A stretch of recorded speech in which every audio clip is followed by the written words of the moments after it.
Hi all,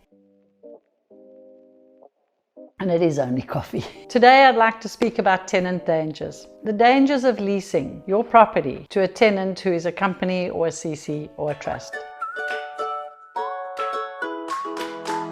The problem with this is how tenants in that situation feel they are almost incognito and they're not real people, and they tend to do as they wish. So very often we find companies renting a property and they put their employees into the property. So the problem is the tenant has not really been vetted. The company might have been vetted, but the company is putting different people in and out, and you as the landlord have got very little control.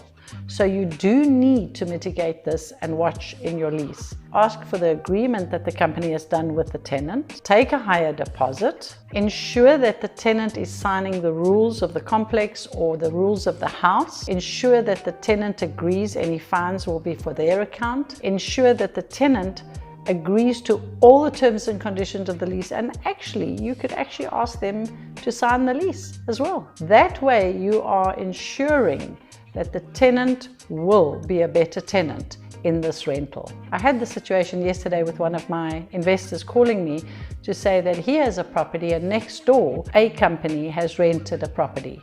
The problem is this tenant of this company, or the occupant of the company's lease, has rented in the same complex before and has had major complaints against her, and now the same thing is happening again. So somewhere along the line, somebody has not checked and somebody doesn't care.